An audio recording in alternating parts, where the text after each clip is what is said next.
சமைக்கலாம்னு இருக்கீங்க? இன்னைக்கு சமைக்க போறது இல்ல, நான் வேற பிளான் பண்ணி வச்சிருக்கேன். டேய் அண்ணா, என்னடா சொல்ற? நீங்க சமைப்பீங்க, நான் நல்லா வயிறு முட்டை சாப்பிட்டு போலான்னு வந்தா வேற பிளான் சொல்றீங்க. இல்லையே, எப்பப்பாலும் சாப்பிடுறதுதான் குறியா இருப்பியா? ஆமா, எனக்கு சாப்பாடு தான் முக்கியம், மத்ததெல்லாம் அப்புறம் தான். ஏன் நீ சாப்பிடவே மாட்டியா? சரி, உங்க சண்டையை கொஞ்சம் நிறுத்துறீங்களா? ஆலிஸ், நீ என்னமோ பிளான் பண்ணி வச்சிருன்னு சொன்னல, அதை சொல்டா. என்ன ஐடியானா, எங்க அம்மா மன்னர் விஷயத்துக்கு களிமண் வச்சிருந்தாங்க. அதை பார்த்ததுமே எனக்கு சொப்பு ஜாமான் தான் ஞாபகம் வந்தது. அதனால நம்ம சொப்பு ஜாமான் செய்யலாம்னு ஐடியா பண்ணேன். ஆலிஷனா, சொப்பு ஜாமான் எனக்கு ரொம்ப பிடிக்கும். ஆமா, இதுவும் நல்ல ஐடியா தான். சொப்பு ஜாமான் வச்சு விளையாண்டு ரொம்ப நாள் ஆகுது. சொப்பு ஜாமான் வச்சுக்கிட்டு விளையாடுறதே தனி சுகம் தான். அதுவும் நம்மளே சொப்பு ஜாமான் செஞ்சு விளையாட போறது செம்ம சூப்பர் ஐடியாடா. ஏதோ நீங்க செய்யணும் முடிவு பண்ணிட்டீங்க, அப்புறம் ஏன் பேசி நேரத்தை வளர்த்துறீங்க? சீக்கிரமா ஆரம்பிங்க. நீங்க எப்படி செய்வீங்கன்னு பாக்குறேன். எப்படி நீங்க எனக்கு சோறு போட மாட்டீங்கன்னு தெரிஞ்சு போச்சு. நானே சொப்பு ஜாமான் செய்ய ஆரம்பிக்கிறேன். எலிக்குட்டி, உனக்கு சொப்பு ஜாமான்லாம் செய்ய தெரியுமா? ஏய் அண்ணா, உனக்கு சமைக்க தெரியும் போது எனக்கு சொப்பு ஜாமான் கூட செய்ய தெரியாதா? அந்த அளவுக்கு எனக்கு ஒண்ணும் தெரியாதுன்னு நினைச்சிருக்கியா நீங்க? சரி எலிக்குட்டி, கோச்சுக்காதம்மா. கோச்சுக்காம அப்படியே நீ செய்யற அழக நான் பாக்குறேன். நான் அடுப்பு செய்ய போறேன். ஃபர்ஸ்ட் சர்க்கிள் ஷேப்ல மண் எடுத்து வச்சிட்டு, அப்புறம் கொஞ்சம் மண் எடுத்து நல்லா கொஞ்சம் சம்மா தட்டி எடுத்து அந்த சர்க்கிள் ஷேப்ல ரவுண்டா வச்சுக்கிறேன். எலிக்குட்டி, அடுப்பு செய்யறேன்னு சொன்னேன், என்னமோ பண்ணி வச்சிருக்க. இருடா அண்ணா, நான் என்ன ஃபினிஷ் பண்ணல. அதுக்குள்ளே நான் கலாய்க்கிறேன். சரி, நீ அடுப்பு செய். நீ செஞ்சு முடிக்கிறதுக்குள்ள எப்படி விடுதிரும்னு நினைக்கிறேன். நல்லா ரவுண்டா பண்ணிட்டு அத நல்லா ஷைனிங் பண்ணிட்டு அப்புறமா கொஞ்சம் கட்டமா கட் பண்ணி எடுத்துறேன். அப்புறம் குட்டி குட்டியா 3 எடுத்து 3 இடத்துல குமுள் வச்சிடுறேன். அவ்வளவுதான், நான் செஞ்ச அடுப்பு தயார். நான் மண் அடுப்பு செஞ்சுட்டேன். எப்படி இருக்குன்னு சொல்லுங்க. ஐ எலிக்குட்டி, அடுப்பு செஞ்சிட்டியா? சூப்பரா செஞ்சிருக்க எலி. தேங்க்ஸ் அண்ணா. ஏய் எலி, நான் விளையாட்டுக்கு சொன்ன உன் மனசு கஷ்டப்படக்கூடாது. நான் அடுப்புலாம் அந்த அளவு நல்லா இல்ல, ஓரளவு சூப்பரா இருக்கு. அடுப்பு மாதிரி இருக்கு. இந்த அடுப்புக்கு நான் 10க்கு 5 தான் கொடுப்பேன். நான் செஞ்ச அடுப்பு நல்லா இல்லைன்னு சொல்றேன். எனக்கு தெரிஞ்சே நான் செஞ்சிருக்கேன். நீ செய்யாம பாக்கும். நீ எப்படி செய்ய நான் பாக்குறேன். எனக்கு அடுப்புலாம் செய்ய தெரியாது. நான் வேணா ஒரு கிண்ணம் செய்யறேன். சரி செய்டா அண்ணா, நீ செய்யற அழகை நான் பாக்குறேன். மண் எடுத்து உருண்டையா பண்ணிட்டு அந்த உருண்டைக்குள்ள ஒரு விரலை விட்டு நல்லா பெருசா ஆக்கிட்டு அந்த நல்லா தடவி ஷைனிங் பண்ணிட்டு ஒரு கிண்ணம் தயார். கிண்ணம் செஞ்சுட்டேன். அப்புறம் அதுக்கு ஒரு மூடி. அவ்வளவுதான், சிம்பிள். ஆலிஷ், உன் கிணத்துக்கு நான் 10க்கு 4 தாண்டா கொடுப்பேன். அந்த அளவு தாண்டா நல்லா இருக்கு.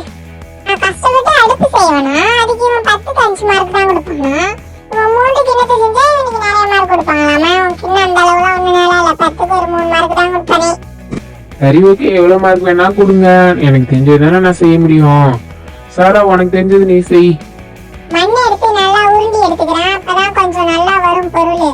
அப்புறம் உருண்டையா இருக்குல்ல, அதுல குழி பண்ணி நல்லா அகலமா ஆக்கிக்கிறேன். அப்புறம் நல்லா வளவளன்னு ஆக்கிக்கிறேன். ஆனா நீ என்ன செய்யறேன்னு நான் கண்டுபிடிச்சிட்டேன். வானல் தானே செய்யற? ஆமா கலிஃபா, நீ கரெக்டா தான் சொல்லியிருக்க. வானலுன்னு சொல்லலாம், வடை சட்டின்னு சொல்லலாம், எப்படி வேணாலும் சொல்லலாம். அப்புறம் 2 பக்கமும் கைப்பிடி செஞ்சிடறேன். கைப்பிடின்னு சொல்லலாம், இல்ல காதுன்னு கூட சொல்லுவாங்க. ஒவ்வொரு ஊர்லயும் ஒவ்வொரு ஸ்லாங்ல சொல்லுவாங்க. அவ்வளவுதான், வானல் ரெடி. வடை சட்டி சூப்பரா செஞ்சிருக்க சாரா. தேங்க்ஸ் ஆலிஷ். அப்புறம் அதுக்கு ஒரு கரண்டி செஞ்சிடலாம். அதுக்கு குட்டியா எடுத்து ஒரு குழி பண்ணி அப்புறம் நீட்டா ஒரு குச்சி மாதிரி வச்சுட்டோம்னா நம்ம கை பிடிக்கிறது. அவ்வளவுதான், கரண்டி ரெடி. ஆனாக்கா, நீங்க சூப்பரா செஞ்சிருக்கீங்க. உங்க வடை சட்டிக்கு நான் 10க்கு 7 கொடுப்பேன். ஆனா நீங்க எல்லாம் செஞ்சிருக்கிறத 10க்கு எனக்கு சொப்பு ஜாமான் செய்யணும்னு தோணுது. நானும் செய்யறேன். நல்லா அழகா உருண்டை பண்ணி எடுத்துக்கிட்டு அதுல சைட்ல நல்லா அழகா பண்ணிட்டு வளவளன்னு பண்ணிட்டு சரி சம்மாக்கிட்டு உள்ள லைட்டா குழி பண்ணிட்டு ஒரு புடி வச்சிடுறேன். அவ்வளவுதான், தோசைகள் ரெடி. அதுக்கு ஒரு தோசை கரண்டி செஞ்சு வச்சிடுறேன். ரியா, தோசைக்கல் நல்லா இருக்கு, சூப்பரா இருக்கு. உன் தோசைக்கல்லுக்கு 10க்கு ஒரு 6 மார்க் கொடுக்குறான்.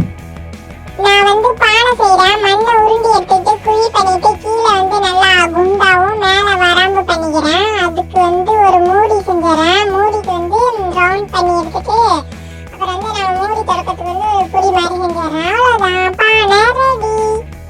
கலிஃபா, பானை சூப்பரா இருக்கு. உன் பானைக்கு 10க்கு 8 மார்க் கொடுக்கலாம்ப்பா. சாராக்கா, நான் குக்கர் செய்ய போறேன்க்கா. சரியா, நான் எல்லாரும் தானே ஒரு ஜாமான் செய்யறாங்க. உங்களுக்கு தெரிஞ்சது, உனக்கு தெரிஞ்சது நீனு செய். உன்னை யார் வேணான்னு சொன்னா? நான் குக்கர் செய்யறதுக்கு வந்து நல்லா மண் எடுத்து உருண்டி எடுத்துக்கிறேன். அது வந்து சின்னதா ஒரு ஹோல் போட்டு அதை நல்லா பெருசாக்கி வரம்பெல்லாம் வளவளன்னு ஆக்கிட்டு அது கொஞ்சம் புடி வச்சுட்டு அப்புறம் வந்து அதுக்கு ஒரு மூடி மேல விசில் ரவுண்டா அப்புறம் மூடிக்கு ஒரு புடி, அவ்வளவுதான். Cooker ready. குக்கர் பண்ணியிருக்கேன். எல்லாரும் எப்படி இருக்குன்னு பார்த்து சொல்லுங்க. ஆனா உன் குக்கர் நல்லா இருக்கு, சூப்பரா இருக்கு. குக்கருக்கு வந்து 10க்கு 8 மார்க் கொடுக்குறேன். சாராக்கா, நான் குழிப்பணியாரங்கள் செய்ய போறேன். அதுக்கும் உருண்டையா மண் எடுத்துட்டு அப்புறம் நல்லா சர்க்கிள் ஷேப் ஆக்கிட்டு கொஞ்சம் வரம்பு இருக்கிற மாதிரி வச்சுட்டு அப்புறம் வந்து குழி ஒரு 7-8 குழி உள்ள அப்புறம் போட்டுட்டேன்னா அவ்வளவுதான் ரெடி குழிப்பணியாரம். அதுக்கு வந்து கொஞ்சம் புடி வச்சிடுறேன், அவ்வளவுதான். குழிப்பணியாரத்தால் ரெடி பண்ணிட்டேன். மீரா, குழிப்பணியார்கள் வேற லெவல். உன் குழிப்பணியார்கள் சூப்பரா இருக்கு. உன் குழிப்பணியாரத்துக்கு வந்து ஒரு 10க்கு 9 மார்க் கொடுக்கலாம்ப்பா. இன்னும் கொஞ்சம் நல்லா அழகா ஷைனிங் பண்ணிட்டேன்னா 10க்கு 10 கொடுக்கலாம். சூப்பரா செஞ்சிருக்க. சொப்பு சாமான்ல இதுதான் எனக்கு ரொம்ப பிடிச்சிருக்கு. குழிப்பணியார்கள் தான் எனக்கு பிடிச்சிருக்கு. அலிட்டா, உனக்கு ஏதாவது செய்ய தெரிஞ்சா நீ செய்யாப்பா. எனக்கு எதுவும் செய்ய தெரியாதுப்பா, நீங்களே செய்யுங்க. நீங்க செய்யறத பார்த்துட்டு நான் நெக்ஸ்ட் டைம் வேணா செஞ்சு ட்ரை பண்றேன். ஆலிஷா, நீ ஏதாவது சொப்பு சாமான் செய்யறியா? எனக்கெல்லாம் மண்ணுல விளையாடுறது பிடிக்காது. நீங்க ஏதாவது செய்யுங்க. நான் வீட்டுக்கு போனா போர் அடிக்குமே, நீங்க செய்யறத பார்த்துட்டு உட்கார்ந்துருக்கேன். சரி, நான் ஒரு ஆப்போசிட்டி செஞ்சிடறேன். மண் எடுத்து நல்லா குழி பண்ணிட்டு நல்லா அகலமா பண்ணிப்போம். அப்புறம் வந்து ரெண்டு பக்கமும் கைப்பிடி வச்சுட்டு அதுக்கு ஒரு மூடி போட்டுரும். அப்பதான் நல்லா ஆப்பம் வேகும். அவ்வளவுதான். சூப்பரா இருக்கு. முன்னாடி சின்ன செஞ்சியா, அது கூட அந்த அளவு நல்லா செய்யல. ஆப்போசிட்டி சூப்பரா செஞ்சிருக்கு. ஆப்போசிட்டி வந்து 10க்கு 8 மார்க் கொடுக்குறேன். ஓகே ஃப்ரெண்ட்ஸ், இந்த மாதிரி மண்பாண்ட பொருட்கள் வேற என்னெல்லாம் செய்யலாம்னு கமெண்ட் பண்ணுங்க. நிறைய இன்ட்ரெஸ்டிங்கா வீடியோ பார்க்கறதுக்கு ஆல் பார்பி லட்டுகுடி சேனலை பாருங்க. இந்த வீடியோ உங்களுக்கு பிடிச்சிருந்தா உங்க ஃப்ரெண்ட்ஸுக்கு ஷேர் பண்ணுங்க, லைக் பண்ணுங்க, கமெண்ட் பண்ணுங்க. மறக்காம